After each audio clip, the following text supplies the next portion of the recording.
Yo, what's up, guys? Zinc is here, and he's 2A right now. And this is actually not my account, but I do have a Zinc on my own account already. Did do a little bit of testing with it for SF, but at some point I was like, okay, the team that I was running was a double raoq, Zinc, a astar, and a brandia. Didn't really work too well. It was about like 30 seconds, but it did feel from time to time. You kind of needed the backup armor breaker, or not backup armor breaker, backup buff blocker. But let's look at the skills of Zinc. Zinc actually has a buff block on the S1, buff block on the S2, but preferably has to have those skill ups to actually land it, and then buff block on the S3 with multi-hit. And the multi-hit is of course the best one. So with this, you actually have a lot of potential for SF. But at some point I was like, okay, I kind of tested it. I kind of had potential for a video on it. But it was not really optimal, and I was kind of like, okay, we're going to get SF Abyss anyway, so I'm not going to push too much to it. And I was talking a bit with BernardCarter, and he told me like, yo, I'm testing this and this team. He had like about a 27 seconds average team, so kind of interactions back and forth, like sharing ideas. And at some point we came to this team, or he came to this team with some of my input, with mainly adding the lore in which I had in my idea, which is this for SF10. I will have a pretty fun clip of how to farm for Zinc later as well. There's a pretty interesting one for that, so you can wait for that as well. So yeah, this team is actually pretty solid. We have the Zinc moving. It is pretty decent on the stats, I would say. BernardCarter has pretty good runes. He did skill up perfectly to get everything in the S2. We have damage on fire, so this one is not even. It's just additional damage stuff, I guess. Then we have the Gina, which is also the Gina for the S2, which the S2 is also the backup buff blocker. And then also for pretty nice damage on fire, or damage on wind as well. Yep. We have the Lauren with a very nice rune over here. It's just for the speed tuning. You can add some damage to it, but it doesn't matter all too much. Then we have the raoq moving. Raoq doesn't have any accuracy, doesn't need any accuracy in this case. Pretty good rage sets throughout, I would say. They're pretty decent in general. And then we have the brandia, which is the heavy damage set, which you want to have like the 85 accuracy on, of course. You could say a little bit more accuracy in case of the raoq team up for brandia also hitting a little bit more, but the main thing is that damage on wind and just doing as much damage as possible. How does this team work? Well, the team is pretty straightforward, and the team is actually super freaking fast as well. We have the Zinc going for an S2 or S3. He has pretty decent AI for using his proper skills from what we have noticed so far. We have the Gina moving after, which also is pretty decent AI for using her S3. And afterwards we have the raoq, which also has the clean nut potential in this case. So with that all, we pretty much, wow, that's not landing that at all. Well, the main thing which the Lauren is important for, the Lauren has the backup strip. And that backup strip actually gives the potential where you don't still have the defense buff. And that was kind of the thing that what Bernard was missing in his original team. He did have the potential of having the defense buff still there. And if the defense buff is not there, of course, you do like an insane more damage. So yeah, this goes down pretty hard for like the how fast you can run this. Because before the dot team, it was not that great. But in here, if everything kind of goes right, you just do so incredibly much damage that brandia kills it every time. There's a lot of debuff potential on it. You also have the Gina as one debuff potential. And we're looking like 21 seconds. And that is actually insanely fast, I would say. So this team is just super solid. There's pretty much not too much to add to it. You do need pretty decent runes to be able to farm it, yes. But yeah, I guess we can say we finally beat SF. The moment the other teams were kind of like, okay, we have potential to beat SF. Now this is where we can actually say like, yo, this is going to be, until Abyss Heart on SF is released, this is, if you want to farm SF, absolutely by far 100% the best team you can run. Like there's absolutely no doubt about it. It's very smooth. He's been running it for quite a while. I'm not sure if I'm going to run it before Abyss, but to be honest, I think you cannot go wrong with building a Zinc. Like if you're thinking about like, who should I 2A and that kind of stuff, Zinc is definitely a safe bet, simply because it's very likely you will actually use it. And in this case, you also can see, well, like we need slightly bit more damage on that brandia, but you could see here that the backup armor break or the backup buff block of the Gina actually did do enough, so the run can go pretty weird and still kind of land.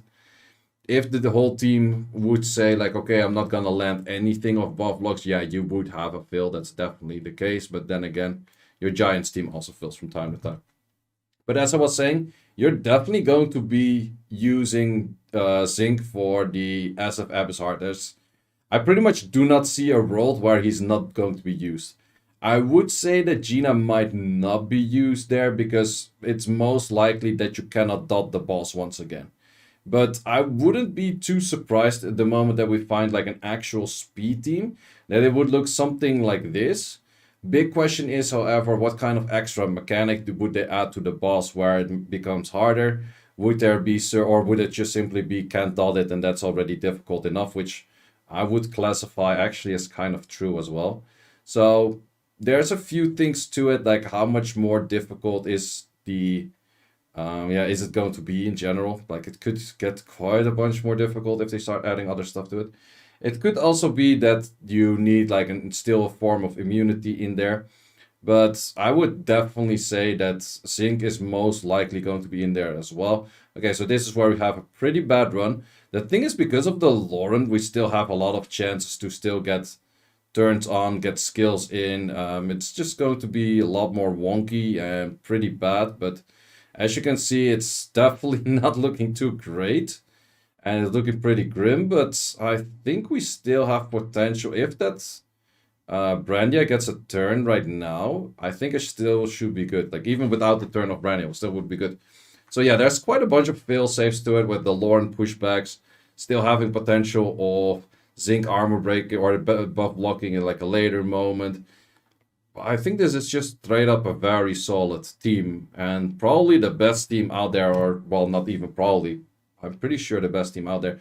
You could say that if you could one-shot the whole boss with Zerath, or not the whole boss, if you can one-shot the waves with Zerath, and then you can find a team with a Debra in there or something like that, yeah, I could see that you have a faster run than this.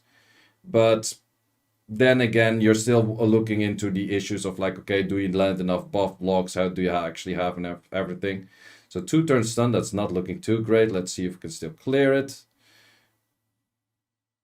This is looking not too great, not too great. Gina, do something useful. Gina's not going to do anything useful. Are we going to have a fail run over here? Actually, if there's a buff block or yeah, hit it. Yay, still success.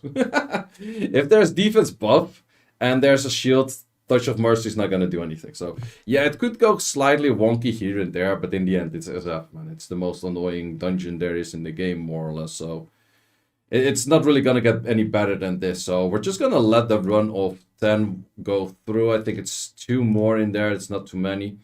And afterwards, I'm going to show you also how to farm the Zinc or any of these living armors, because there's actually a pretty funny theme to it. It's not the theme that me or Bernard crafted. I think it's one of the Japanese guys that crafted. At least it was posted on Twitter, so I will show it from Twitter as well.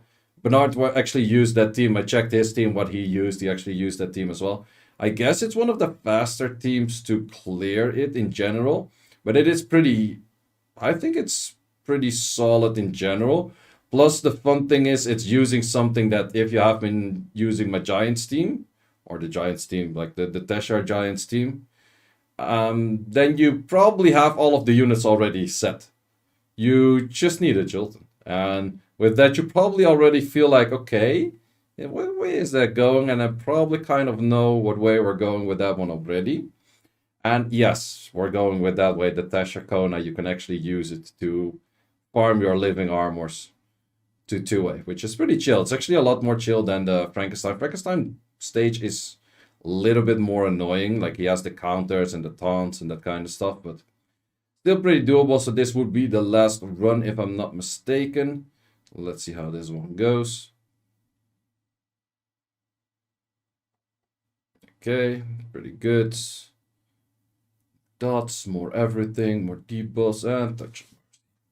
Easy as it goes. So this time we had 2 like full on derp runs.